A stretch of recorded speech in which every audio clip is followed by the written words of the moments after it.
Olá, enfermagem! Sejam todas e todos muito bem-vindas e bem-vindos ao podcast Pode Falar Enfermagem, o maior podcast da enfermagem brasileira, quiçá do mundo.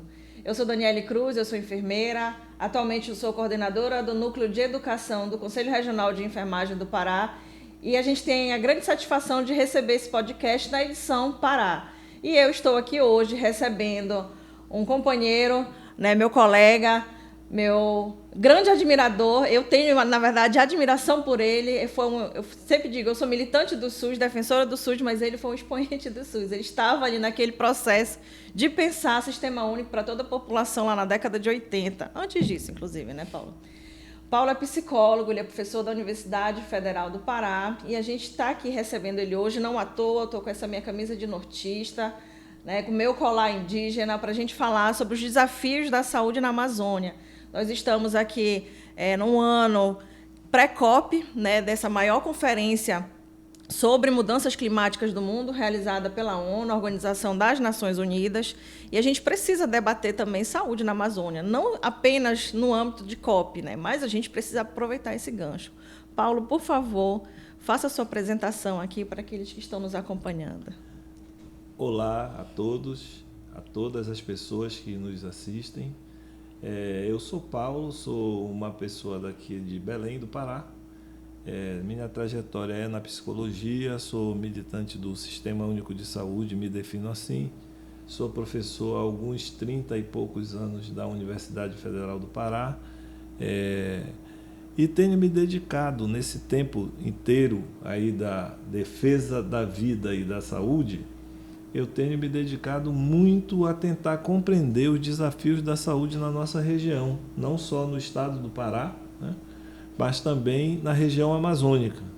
Então, isso me levou a exercer alguns cargos na minha vida, como diretor de hospital, no complexo hospitalar da universidade, secretário adjunto de saúde do nosso estado, assessor de ministro da saúde, no caso de um ministro que me honra muito, que é o ministro Padilha. Eu trabalhei com ele e com o ministro Humberto Costa também, E isso me fez ter uma compreensão tanto do olhar local como de como a política do Sistema Único de Saúde incide sobre a nossa região. Então eu consegui olhar daqui e olhar de lá, E isso me levou a escrever. Eu sou um misto de psicólogo e de historiador. Eu comecei convicto de que eu ia ser historiador. Então eu entrei na Universidade Federal do Pará no curso de História e entrei na faculdade, uma faculdade particular, no curso de Psicologia. E a vida foi me levando. Eu terminei o bacharelado em Psicologia e fiz novo vestibular para o UFPA, já para Psicologia, e terminei a Psicologia lá. Eu estou contando isso para dizer que isso me levou a ir pensando temas que são muito caros para o campo da saúde, Primeiro eu me envolvi no campo da saúde do trabalhador. Então, minha primeira incursão foi entender, e isso é um tema caro para a enfermagem, por exemplo, quem cuida da saúde dos trabalhadores de saúde. Esse é um tema que até hoje, a luta do piso, a luta por melhores condições de trabalho para a enfermagem, a luta que eu acho que, depois vou falar um pouquinho mais disso, a luta para que o enfermeiro, a enfermeira, eles sejam entendidos como aqueles que também podem prescrever, que são o centro do cuidado, que a gente possa retirar a visão medicalizante que a gente tem da saúde, E além disso, eu ficava muito intrigado, porque eu lia os relatos dos colegas assim que estavam fazendo pesquisa, e na Amazônia as nossas pesquisas elas são muito voltadas para estudar vírus, bactérias, fungos. A nossa grande pesquisa da Amazônia é uma pesquisa voltada para as doenças negligenciadas, que são temáticas muito importantes para a gente. mas não tinha nenhum livro, nada, que discutisse como organizar o sistema de saúde na região amazônica.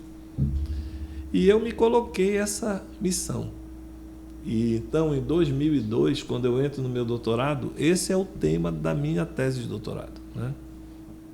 É um tema que é desigualdade regional e o território da saúde na Amazônia. Olha só, esse tema é um tema polifônico. Eu fiquei um pouco de protagonista no tema, porque é uma tese, eu tinha que escrever, mas ele representa a fala histórica, né, das necessidades da nossa região, entendeu, Daniel? Você também é daqui, você sabe a dificuldade que nós temos de ter acesso à saúde na região amazônica. Até a dificuldade de termos viagens para cá, né? Nós temos um conjunto de dificuldades e nós somos de uma região rica e um povo majoritariamente pobre, né? Então, ter a riqueza na região não significou historicamente a melhoria das condições de vida da maioria do nosso povo, né? Como no Brasil, 1% dos brasileiros tem 50% da riqueza do Brasil, isso é um relatório da Oxfam que saiu agora recentemente, né? Então, a desigualdade é muito grande. E essa desigualdade, ela se dá também aqui na nossa região. Então, nós precisamos discutir as nossas fraquezas, mas também as nossas fortalezas.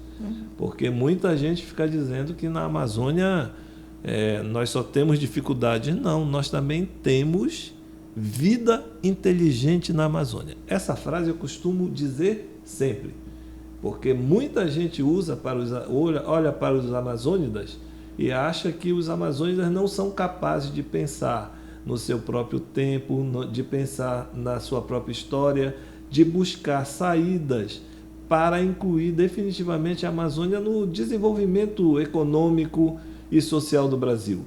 E as grandes soluções para a Amazônia não são de fora da Amazônia.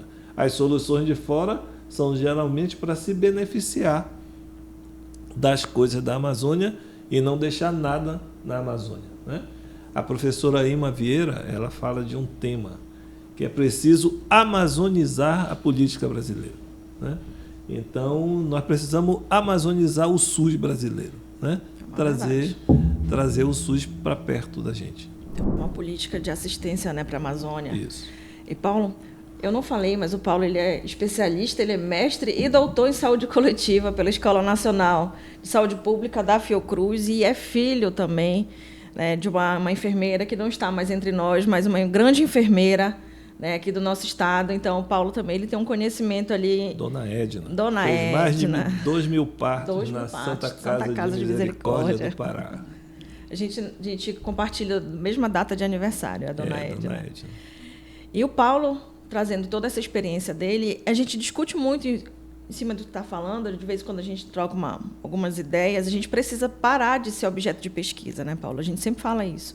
A gente já está um pouco, inclusive, a própria academia, né? Quando a gente tem a possibilidade de ter parcerias com as universidades sudestinas, né? Ou então, quando os colegas eles vão fazer mestrado e doutorado fora, eles têm também, eu sempre reforço isso, a gente tem que parar de ser objeto de estudo, a gente precisa ser os atores principais desses estudos, né? Porque quando a gente é só objeto de estudo, a gente está aqui para ser estudado e não para que a gente possa dizer realmente o que a gente faz, o que a gente produz, como nós podemos melhorar a nossa realidade, né? E porque a gente tem não só lugar de fala, né? A gente faz, né? A gente está aqui, enquanto profissionais, a gente está para prestar assistência à saúde, para pensar a saúde, mas a gente também está nesse território. Então, a gente está dos dois lados, né? Muitas vezes enquanto trabalhador e muitas outras vezes enquanto usuários desse sistema, né? E a gente, enquanto defensor desse sistema único de saúde, a gente tem uma real necessidade da gente pensar diferente, né? E agora a gente tem uma COP, né? Essa conferência nacional, conferência mundial aí da ONU sobre mudanças climáticas. E a gente fica, e quando a gente começa a discutir, algumas pessoas falam o que a saúde tem a ver com a mudança climática ou como não. Se a gente pensar, a gente não pode pensar a saúde só pela ótica do setor saúde apenas, né? E a gente precisa pensar a saúde exatamente vinculada a outros setores. amplos. A gente precisa pensar em saneamento, a gente precisa pensar em meio ambiente, a gente precisa pensar em moradia digna, acesso à educação. Então, o setor saúde, a gente precisa ampliar esse leque, realmente ter uma interseccionalidade, trabalhar isso aí com diversos atores. Porque quando a gente foca só apenas em saúde, é como se a gente estivesse focando só em doença. E a gente precisa sair desse modelo medicalocêntrico que a gente ainda vive, infelizmente, na Amazônia, com toda a nossa diversidade territorial e geográfica, que é uma diversidade que, às vezes, é uma problemática, para que a gente tenha acesso físico, acesso de insumos. Aqui, por exemplo, a gente tem a capital, né, a região metropolitana, que ainda assim, não só aqui no Pará, aqui na Amazônia, mas nos estados é onde se concentra ainda as maiores instituições de ensino, as maiores instituições de saúde. Mas aqui dentro, por exemplo, Belém é banhada de ilhas. A gente sabe que o acesso da própria população de Belém para o centro de Belém é difícil. Quiçá das pessoas que moram, né, no interior do nosso estado. A gente está falando de Pará, mas aqui, como o nosso tema é abrangente, a gente fala de Amazônia. Amazônia Legal. A gente tem esse marco da Amazônia Legal e a gente sabe que abrange os 7 estados, mais 2 que não fazem parte do norte. Os 7 estados do norte, mais 2, mais especificamente Amazonas, Pará, Amapá, que é tudo cercado por rios, né? Então, a gente tem um acesso ainda muito diferente, por exemplo, se a gente pegar alguns estados do Nordeste, Minas Gerais, por exemplo, que é o estado que tem o maior número de municípios, mas a gente consegue rodar o estado todo por via terrestre, por estradas, inclusive, muito mais estruturadas do que os estados que nós temos aqui. E por que falar de estrutura física também de estradas? Porque aqui a gente não tem estrutura física hidroviária, por exemplo, que são as nossas estradas. Já dizia, esse rio é minha rua, né? Minha e tua, Mururé.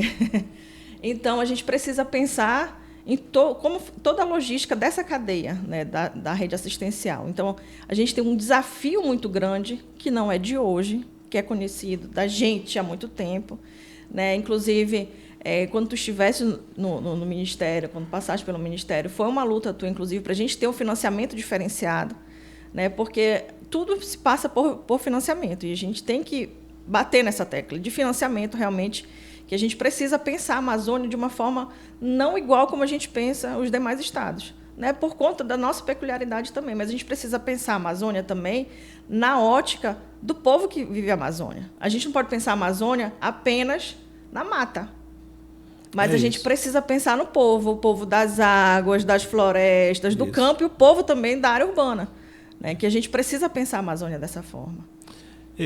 Nós estamos, nesse exato momento, foi bem oportuno essa conversa, porque neste exato momento, e desde a transição do governo atual, né, um governo que está pretendendo incluir as populações brasileiras de volta na política pública brasileira, nós estamos resgatando uma proposição de termos um plano de saúde para a Amazônia brasileira, Daniele. Isso nasceu desta luta, que não é só, né, tem outras pessoas aqui da nossa região, professora Regina Feio, professora e nossa colega Silvia Kumaru, que foi secretária estadual de saúde, várias instituições da nossa região. Desde o momento da transição, nós estamos cutucando, vamos usar um palavreado bem nortista, cutucando o governo federal para que ele olhe para a Amazônia de forma diferenciada, não só na política de saúde. Vários colegas, né? A nossa querida Ima Vieira, que é uma das maiores cientistas brasileiras, nossa professora do Museu Guild, está na FINEP, Márcio Meira está na Fundação, está no BNDES, Raimunda, que foi nossa reitora da UFOPA, está também participando do governo no Conselho de Desenvolvimento Social. Então, eu falo dessas pessoas para dizer que nós ainda somos poucos, mas nós estamos nesta caminhada. Então, quais são os pontos dessa caminhada para pensar a Amazônia e a saúde e o meio ambiente? Primeiro, é entender a saúde não como gasto, né? Entender a saúde como aquilo que pode possibilitar o desenvolvimento nacional, certo? Então, esta é um dos pontos principais das nossas proposições. Esse é um ponto. O outro ponto também, que é um ponto muito importante, é o ponto da gente pensar em políticas que incluam aqueles que nunca foram incluídos, mas não incluir só do ponto de vista assistencial. Por exemplo, o Brasil, esta floresta, ela tem uma potencialidade do ponto de vista de farmacêutica, da farmácia viva, da produção de fitoterápicos. Quem mais conhece isso? São os movimentos dos trabalhadores rurais sem terra, são os indígenas que têm as informações essenciais. Então, é possível hoje pensarmos numa cadeia produtiva que possa desenvolver esses recursos, tanto de plantas medicinais como de fitoterápicos para a nossa região amazônica.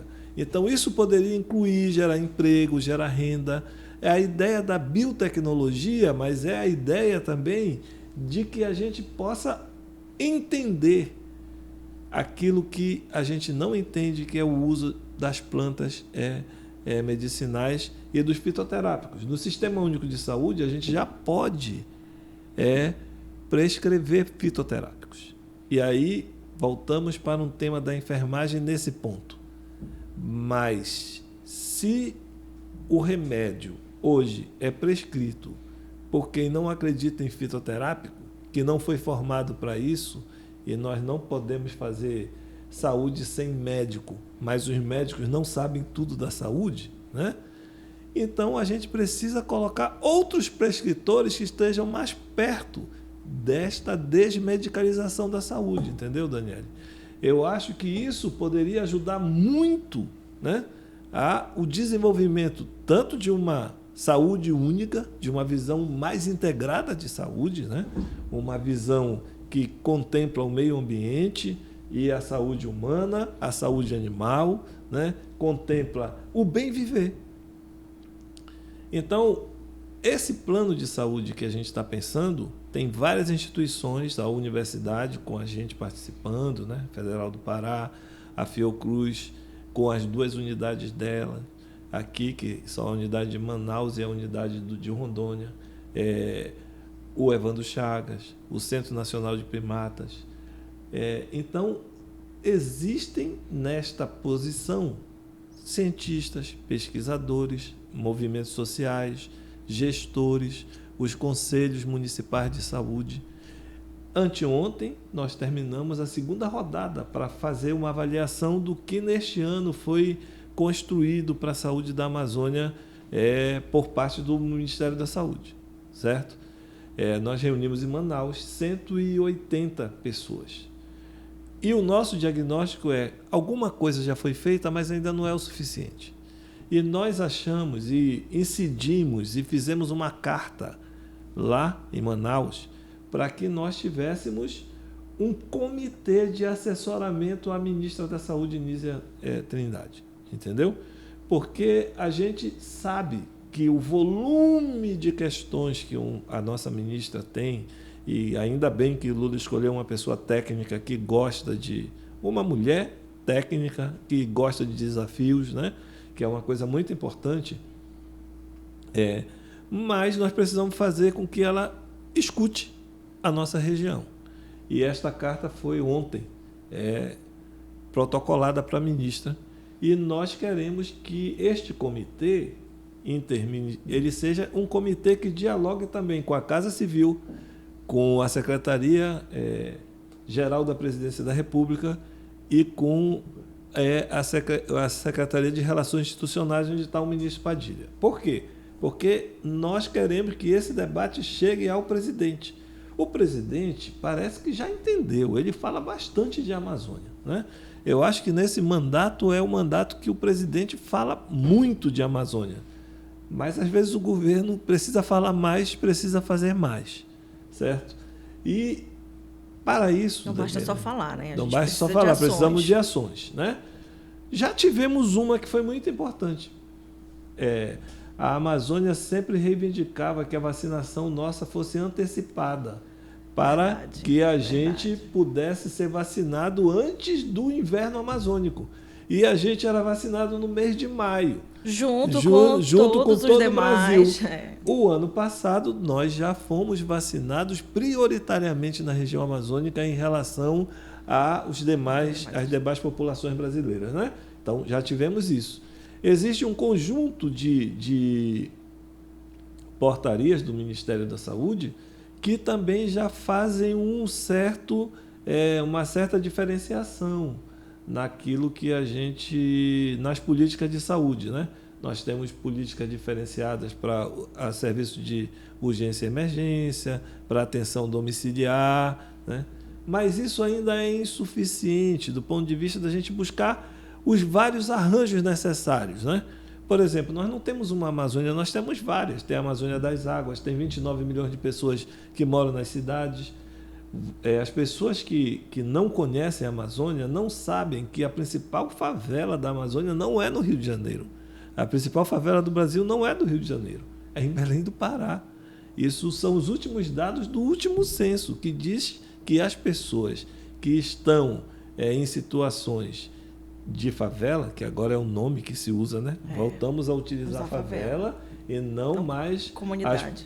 Não mais comunidade e nem pessoas que estão em unidades domiciliares subnormais. Então, agora é favela. Por isso eu estou usando o termo aqui. Inclusive, foi reivindicação dessas populações, né? Então, as populações proporcionalmente com menor contingente financeiro estão aqui, entendeu? Então não vamos disputar pobreza. Nós queremos desenvolver o Brasil todo, mas é importante olhar para cá, né? Nós só temos, Daniele, 4% dos doutores brasileiros na Amazônia. E aqui eu queria fazer uma homenagem a um amazônida de coração chamado Enio Candotti. O professor Enio Candotti, ele foi um professor muito importante para a Amazônia. Ele criou o Museu da Amazônia, em Manaus. Ele é professor emérito e professor da SPPC. Nós vamos ter um evento da SPPC agora em junho. E qual foi a ideia desse professor? Ele, junto com outro pesquisador muito importante para nós, chamado Alfredo Wagner, eles fizeram o levantamento de onde está se produzindo ciência na Amazônia. Olha só, eles encontraram mais de 300 pontos universitários na Amazônia, um contingente imenso de doutores, de mestres, né, na Amazônia, mas que não são incorporados para trabalhar na região amazônica. Então, a gente ainda temos um problema. Além de sermos poucos, a gente forma pessoas que saem daqui e vão para outros locais, né? Então é preciso que, assim como no Mais Médicos, a gente tenha uma política de fixação desses profissionais na nossa região amazônica. Indo para a saúde, vou pegar o ponto do cuidado, porque isso é muito importante para a nossa região. Não vamos ter médicos em todos os locais da Amazônia, por vários fatores. Tem um fator financeiro, tem um fator da densidade tecnológica, por exemplo. Vamos pegar a oftalmologia, né? Levar os equipamentos necessários da oftalmologia para todos os locais é praticamente impossível, né? Vamos pensar na neurologia de ponta, né? Mas nós temos um prescritor que pode fazer isso e que, por preconceito, eu acho, e eu vou falar aqui como se fosse Daniele olhando para ti e me lembrando da minha mãe, entendeu?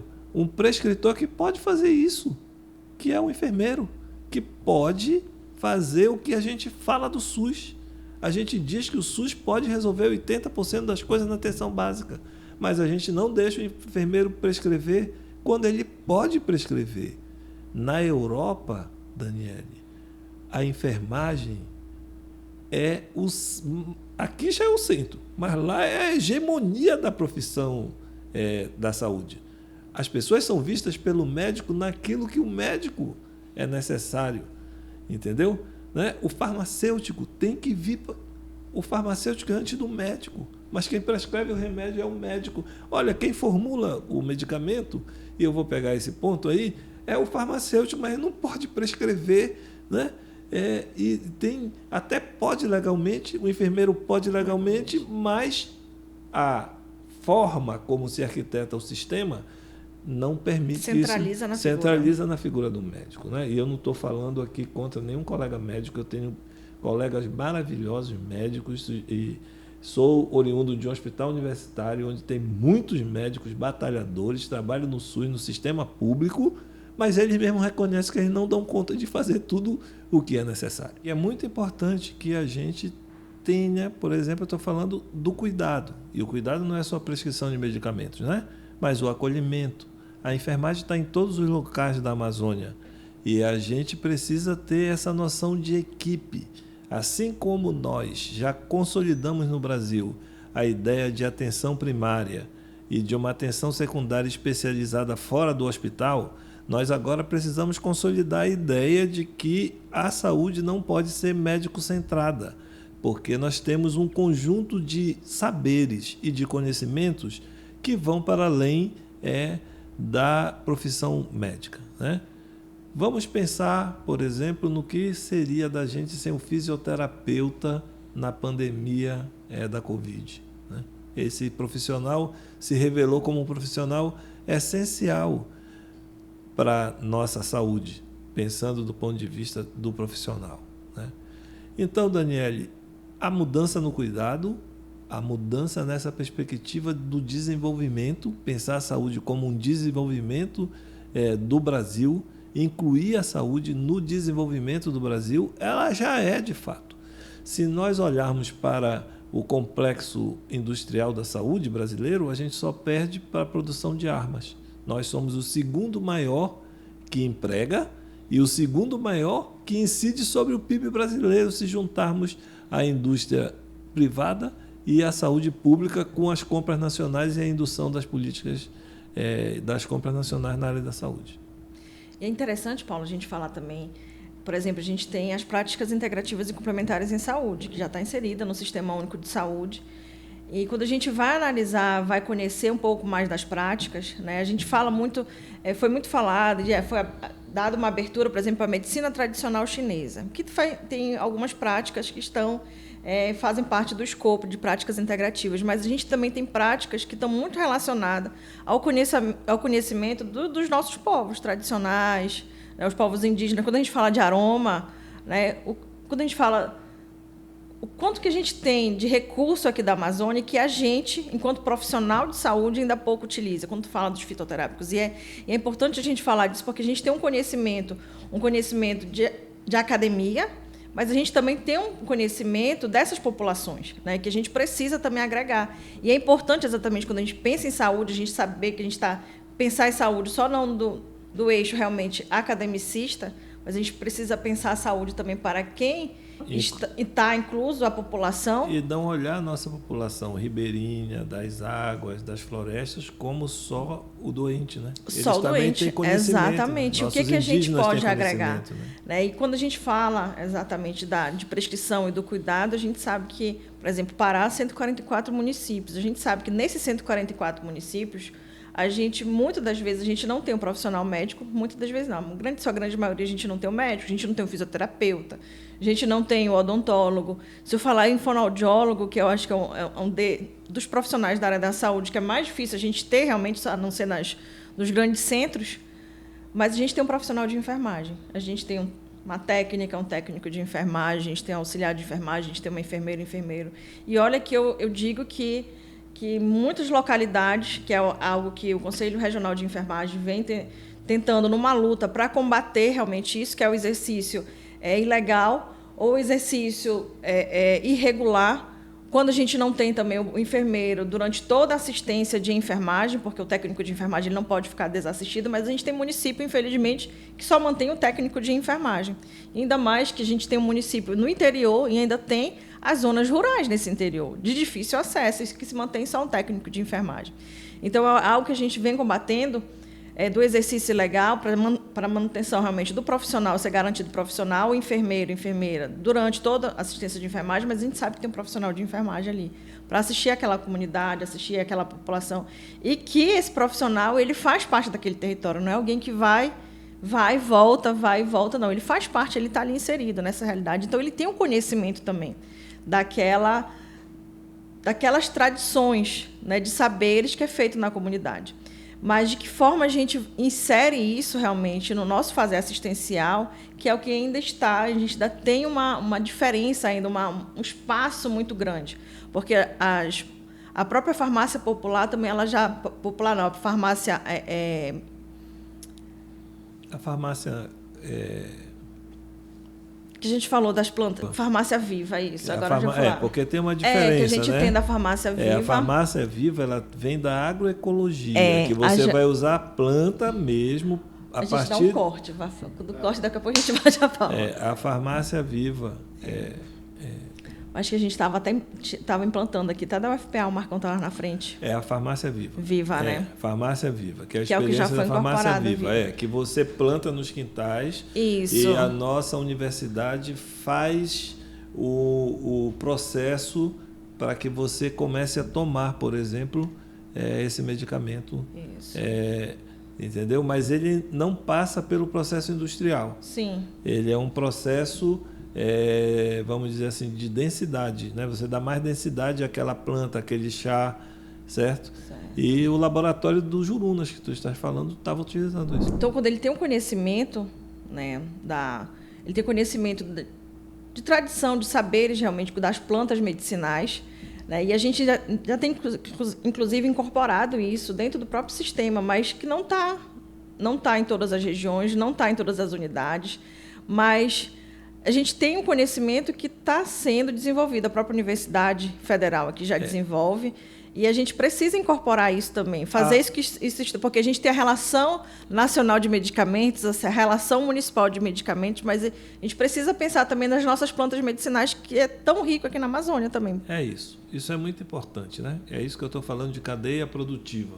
Estou falando de cadeia produtiva no sentido de que você incorpora do pequeno produtor até a indústria farmacêutica, no caso de fitoterápicos, e as universidades, por exemplo, no caso da farmácia viva, orientando como plantar, como colher, né? Porque farmácia viva também é remédio, então tem dosagem, né? Não é colocar a planta de qualquer jeito, né? E isso tem uma técnica. Então, isso é uma coisa importante para a nossa região. Mas a gente também, Daniele, surpresa, durante a pandemia, nós desenvolvemos também, na área de equipamentos, soluções tecnológicas de respiradores, por exemplo, né? Que foram desenvolvidas aqui na Universidade Federal do Pará, entendeu? Então, nós temos soluções para problemas gerais e temos soluções para a nossa região na Amazônia. Nós temos um colega engenheiro e arquiteto, Joaquim Meira, ele fez um hospital flutuante, certo? Esse hospital, por exemplo, ele ganhou um prêmio em Harvard. Nosso governo precisa reconhecer isso. Nós temos uma planta de um hospital flutuante que pode ficar em cima de uma balsa, mas um hospital com osmose reversa, com energia solar, com toda a possibilidade de tratamento da água, sem jogar nada para dentro do rio, né? Um hospital que poderia estar junto com a nossa rede de hospitais de pequeno porte. Esse hospital poderia fazer nossas cirurgias eletivas. Você poderia planejar a ida de cirurgiões, de equipes, certo? Para determinados locais, aonde o acesso é difícil, eles ficariam um tempo, e nossos hospitais de retaguarda, que são 400 na Amazônia, e que o Ministério da Saúde, por exemplo, até agora não discutiu essa política com a forma que a gente deve discutir. Eles poderiam ser a retaguarda desses pacientes das cirurgias eletivas, por exemplo, que são um grande problema. Em Rondônia nós temos esse problema, no Amazonas nós temos esse problema, Manaus, toda a densidade tecnológica do Amazonas está na cidade de Manaus, 60% está na cidade de Manaus. Aqui nós temos uma cidade chamada Afuá. A nossa Veneza. Essa cidade, ela faz fronteira com a cidade de Macapá. Mas antes tem um distrito chamado... tem distritos ali perto, tem o Bailique de Macapá. E tem o Afuá. Muitos dos nossos pacientes vão para Afuá. Entendeu? E as pessoas não compreendem que quando você tem estradas, facilita o acesso. Quando você tem rio, você está a 30 quilômetros andando de barco, é diferente de você estar a 30 quilômetros andando de carro. Né? Então, eu estou falando de um conjunto de potencialidades. Por exemplo, o nosso soro antiofídico brasileiro é produzido no Butantã. Eu fico brincando. E onde estão as cobras brasileiras? Elas não estão em São Paulo. Elas estão na Amazônia, grande parte delas. Entendeu? E por que nós não podemos ter uma fábrica de soros? E nós temos capacidade para isso. O professor Juarez, por exemplo, ele fez uma proposta de uma fábrica de soros. Inclusive, pedindo para uma grande empresa multinacional fazer o estudo. Nós temos plantas disso. Então, quando a gente está falando também com soluções que nós temos vida inteligente na nossa região, entendeu? Então, nós queremos discutir o cuidado, nós queremos produzir equipamentos, nós queremos produzir medicamentos, nós achamos, e o governo brasileiro entendeu isso rapidamente. Você viu a crise dos Yanomami. Nós tínhamos indígenas morrendo de desnutrido e ainda temos. Melhorou. Mas o governo viu que não adianta, não é um problema de polícia. Nós temos, não é só de polícia, é de polícia sim. Também. É prender o grande traficante de drogas, prender o político que está grilando as terras, prender o grande capital que está invadindo a Amazônia, reocupar o nosso território. Mas para reocupar, nós precisamos ter políticas permanentes que fiquem no território.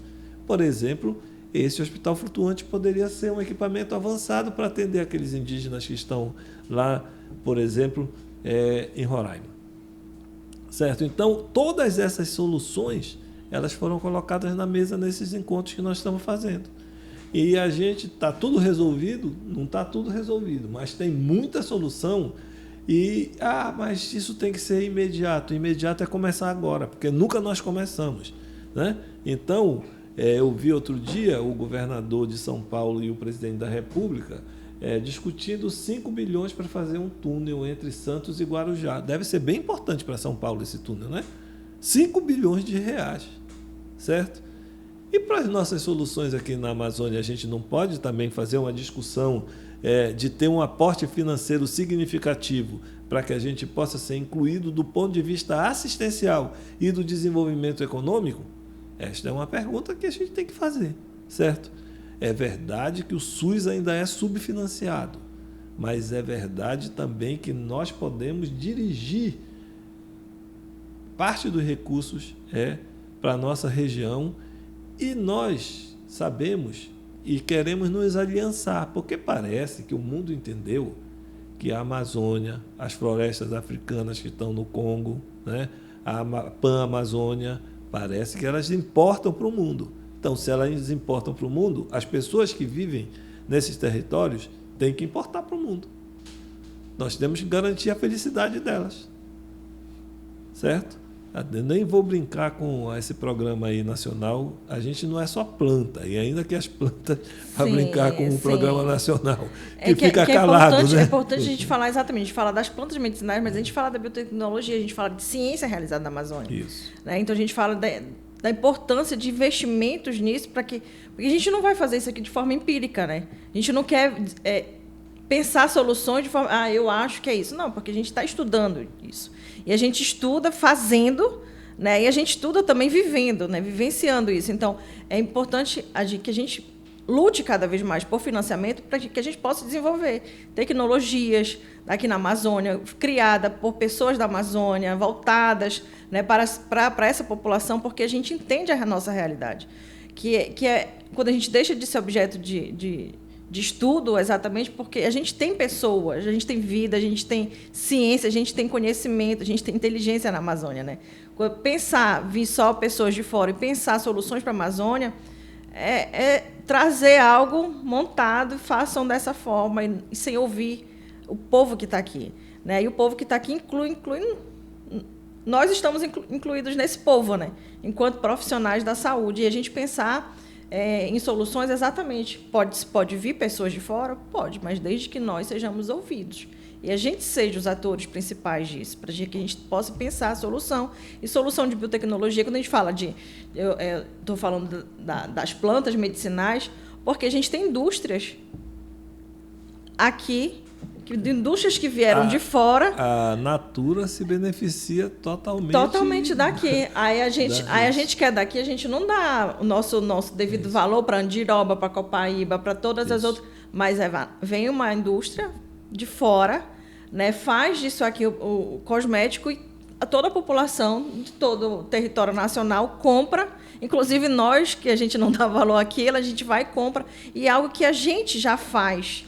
A gente já tem muitas pessoas que já fazem isso. Então, eu acho, Daniele, que é assim, a gente precisa olhar primeiro para o nosso, aquilo que mais a população pede de nós, que é qual é a política assistencial e como vocês vão fazer para atender a gente com os nossos problemas dentro da região amazônica. E é isso mesmo que tu falaste desde o começo, que você então, sai uma proposta, né? Isso é necessário. Então, nós temos que buscar soluções, que não pode ser só mutirão, que o sujeito vai lá e fica um tempinho e nunca mais vê a equipe de saúde, né? Nós temos que buscar soluções mais permanentes. Eu falei desse hospital flutuante, mas ter o Mais Médicos nos ajuda muito. Mas nós precisamos de engenheiro clínico, porque senão os hospitais não vão existir, entendeu? Nós precisamos ter um conjunto de profissionais, então nós precisamos ter uma política nacional que tenha um incentivo para que essas pessoas venham para a nossa região. Nós precisamos ter uma forma também de que a atenção básica seja eficiente. Nosso principal problema é a saúde da mulher e da criança na nossa região. São as maiores linhas de cuidado. O câncer de útero, que é um câncer evitável. Entendeu? Nós temos esse problema na cidade. Se nós temos na cidade esse problema, por falta de coleta adequada do PCCU, imagina o que isso representa no interior. Olha, Altamira tem um distrito chamado Castelo dos Sonhos. Ele fica a 1.000 quilômetros de Altamira. Vocês imaginam?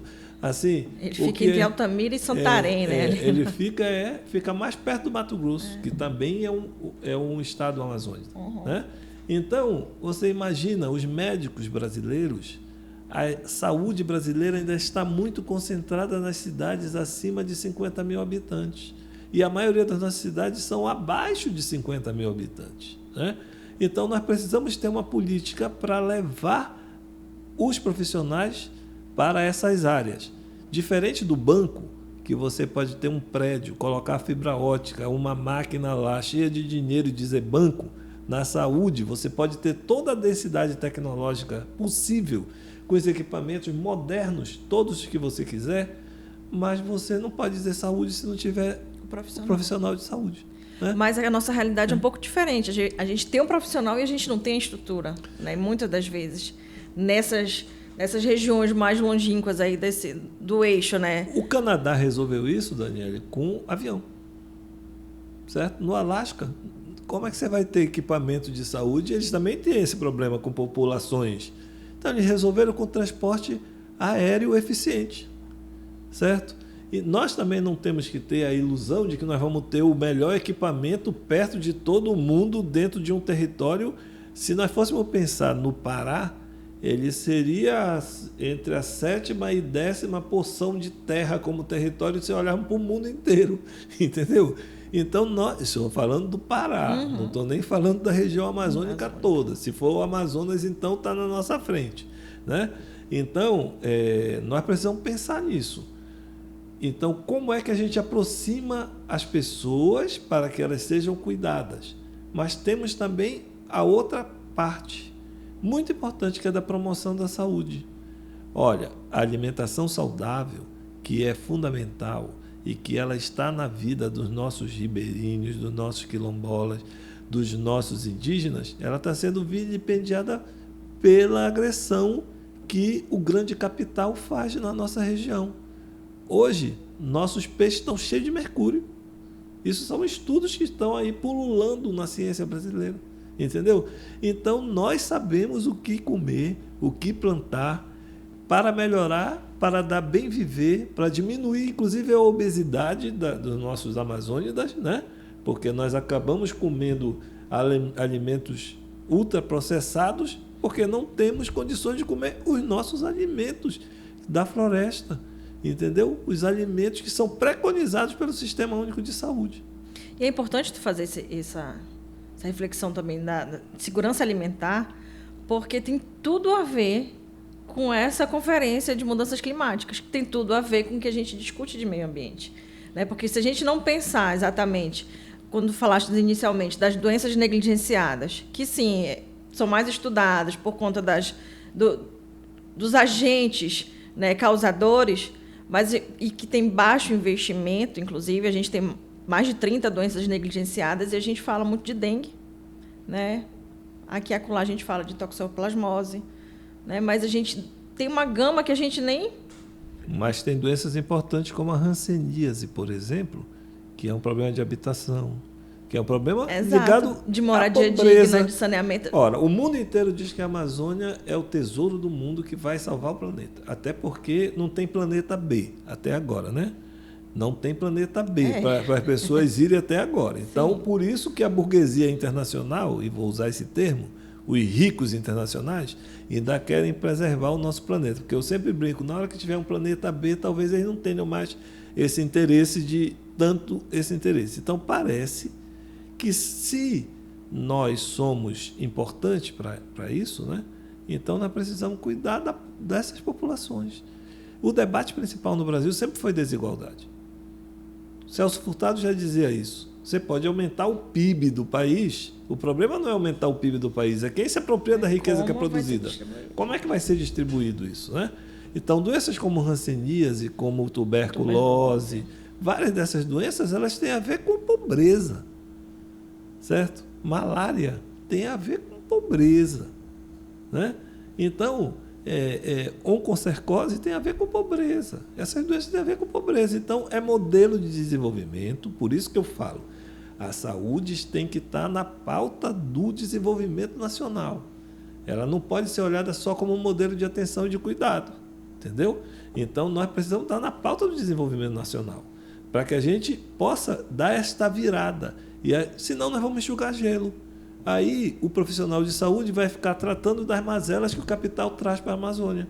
Então, a soja vem e desmata, o minerador vem e destrói os nossos rios e a saúde vai lá cuidar das pessoas que estão agora com os problemas de saúde por conta do desmatamento, da fumaça na Amazônia, por conta da mineração que está matando nossos indígenas do rio Tapajós, que está matando nossos indígenas Yanomamis, que está impedindo a nossa população de comer comidas saudáveis, certo? Então, é uma discussão muito importante pensar na saúde dentro de uma perspectiva de saúde única, que envolve desenvolvimento, meio ambiente, saúde humana, saúde animal, né? Então, nós precisamos pensar nisso. Mas isso é uma utopia. Ainda bem que a gente precisa ter utopias para irmos nos aproximando dos sonhos da nossa realidade. Mas temos medidas que já podem ser tomadas. O Brasil tem condições de fazer um grande programa, por exemplo, de interiorização de profissionais de saúde na nossa região. Tem. Nosso problema não é de profissionais, é de concentração. As pessoas não vêm porque elas precisam ter uma carreira que elas precisam viver. Então, nós temos dinheiro para isso, temos que discutir o dinheiro para isso, né? Os modelos vão da atenção básica, do agente comunitário de saúde, mas também vão de soluções, tipo esse hospital, tipo outras soluções que possam aproximar as pessoas que precisam do cuidado da saúde. A oncologia é uma rede muito importante para nós. Nossos UNACONs estão nas cidades acima de 100 mil habitantes. Já estou falando de doença de novo, mas eu tenho que falar, porque o povo precisa. A terapia renal substitutiva, como é que você faz para ter acesso a uma máquina de hemodiálise? Ora, se você não tem uma atenção primária, uma orientação desde a sua infância, a mudança da nossa cabeça, ao invés de comer os alimentos processados, né? Fazermos o exercício físico, comermos comida saudável, comermos a comida não processada, você provavelmente vai ter pessoas hipertensas, diabéticas, que vão ocasionar problemas de saúde. Então, os Estados Unidos gastam não sei quantos trilhões em saúde. Os Estados Unidos cara, inclusive, têm uma saúde caríssima do ponto de vista financeiro, de recursos, mas a expectativa de vida dos Estados Unidos só é 2 anos maior do que a de Cuba. Olha só. Né? Então, é dinheiro, mas é inteligência, é mudança da vida. Né? E eu acho, e queria dizer isso, os indígenas já estavam aqui há 12 mil anos, antes da invasão dos europeus. Certo? Isso é muito importante da gente dizer. Eles eram 5 milhões de pessoas. Eles preservaram essa floresta. Os últimos 200 anos no mundo, da Revolução Industrial para cá, é que nós estamos destruindo o planeta de forma acelerada. Na década de 60, nós tínhamos 1% de destruição da floresta. Hoje nós já destruímos 30%. E essa semana saiu um artigo na Nature, que é uma das principais revistas mundiais. Ela diz que a Amazônia está chegando num ponto de não retorno, se nós não tomarmos medidas imediatas. Certo? Essa Amazônia que a gente conhece, ela não vai mais existir. Então nós precisamos ter, e volto a bater na tecla, assistência à saúde, mudança do conceito de cuidado com uma visão mais interdisciplinar, incluindo a enfermagem com a sua potência, né? Políticas de desenvolvimento, pensar o desenvolvimento econômico e social com os amazônidas, e nós temos solução para isso. Agora, só o Estado pode corrigir diferenças injustas. Então, nós temos que fazer com que o governo nos escute. E, Paulo, como fazemos isso? Mobilizando. A gente já está chegando aqui nos últimos minutos aqui do nosso podcast. Exatamente, eu ia até te perguntar o que a gente pode pensar. Tu já deste agora no final, mas e como fazemos, né, para que a gente mobilizando. possa... Nós estamos num movimento forte, né, dos secretários de saúde da região, dos pesquisadores da região, dos movimentos sociais da região, alertando o governo de que não é com mutirão, não é só com ocupação policial, que tem que ter a repressão contra o narcotráfico na nossa região amazônica, que ocupou nosso território, contra o grileiro, contra o madeireiro ilegal, mas nós temos que ter políticas públicas para ocupar o território.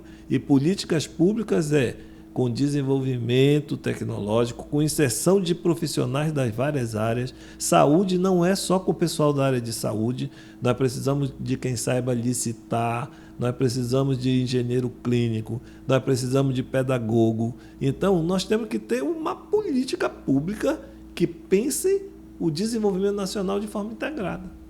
E esses movimentos estão fazendo isso, e queria marcar bem que esta carta já chegou na mão da nossa ministra da Saúde para termos um comitê de assessoramento permanente pro bono, ou seja, ninguém está querendo nenhum cargo. Nós queremos levar todas essas acepções que eu estou dizendo aqui para o Ministério da Saúde acolhê-las e o governo acolhê-las, e a gente dar um salto de qualidade na saúde do nosso povo. Paulo, e que a gente consiga, né, finalmente, a gente ter realmente esse plano assistencial aí, diferenciado para a saúde da Amazônia Legal, que a gente possa realmente, a gente precisa de financiamento, a gente precisa de recurso, que a gente não faz nada se não tiver recurso, a bem da verdade é essa, né, mas a gente precisa também de um recurso, não só de financiamento, mas de custeio. E para isso, né? A gente precisa pensar no recurso de custeio. E para isso nós precisamos dizer para os colegas economistas que eles são muito importantes para nos dizer quanto custa a saúde na Amazônia. Verdade. Muito importante, inclusive. Paulo, eu te agradeço, né, mais uma vez por ter aceitado esse convite para a gente poder dialogar um pouco, porque os desafios de fazer saúde na Amazônia eles não são poucos, né? São desafios de logística, são desafios de insumos, de distribuição de profissionais, né, nas áreas mais longínquas, inclusive desafio de respeitar as comunidades, né, o conhecimento tradicional, né, o desafio da gente ter desenvolvimento de tecnologias sustentáveis, né, de que a gente possa ter indústrias sustentáveis na Amazônia, que a gente possa ter desenvolvimento de vários projetos aqui, mas que sejam sustentáveis para o povo que aqui habita também, porque não adianta chegar... Que inclua o nosso povo. Que inclua o povo e a gente chegar e desmatar, e a gente vai desmatar a Amazônia e vai acabar com a nossa floresta e com o povo que habita aqui, porque a gente precisa pensar na Amazônia não só na perspectiva realmente das árvores, mas quem está aqui abaixo das árvores... Também, né? Com as árvores. Também com elas. Pode Falar Enfermagem é uma grande iniciativa, eu não conhecia e estou muito contente que vocês estejam pensando numa forma de levar o conhecimento não só para a enfermagem, porque uma conversa como essa, ela vai ampliar, né, a nossa possibilidade de cuidar melhor do nosso povo. Sem dúvida alguma. Muito obrigada, Paula, por estar aqui conosco. Inclusive, pode acessar, tá? O podcast Pode Falar Enfermagem, que é o maior podcast da enfermagem brasileira, por meio do canal oficial Somos Enfermagem TV. Eu falo isso também para quem está acompanhando a gente. Pode acompanhar os episódios anteriores, esse que vai sair da edição Pará, e os próximos que virão, sem dúvida alguma, que vão enriquecer os nossos conhecimentos enquanto profissionais da área da saúde. Eu, como professor universitário, vou lá para o podcast Sou Enfermagem. O canal Somos Enfermagem TV. Somos Enfermagem TV agora. Perfeito. Então, se você ainda não segue as redes sociais do Conselho Federal de Enfermagem e também do Conselho Regional de Enfermagem do Pará, comece a seguir agora mesmo Instagram, YouTube, Facebook, Twitter. Não, Twitter agora é X, não é mais Twitter, né? Mas é porque e tem um outro, Trades. Ainda tem mais um novo. Paulo, você quer deixar onde que as pessoas podem lhe encontrar se quiserem conhecer um pouco mais do Paulo? Do que o Paulo desenvolve? Eu sou professor do curso de Psicologia na Faculdade de Psicologia da Universidade Federal do Pará. E sou professor do programa de pós-graduação dessa universidade. Então é bem fácil. A gente tem a nossa vida no portal lá do programa de pós-graduação em Psicologia da UFPA. Tem o e-mail, tem os contatos e a gente está sempre à disposição na luta para melhorar a saúde da Amazônia e do povo brasileiro. Perfeito, muito obrigada. E o meu é o @Daniele Cruz, enfermeira, Daniele com 2 L's e é no final. Você pode também estar acompanhando as nossas atividades aqui em luta em defesa da enfermagem, de uma saúde digna, de qualidade, equânime, universal para o nosso povo, para a nossa população. Gente, muito obrigada e até logo.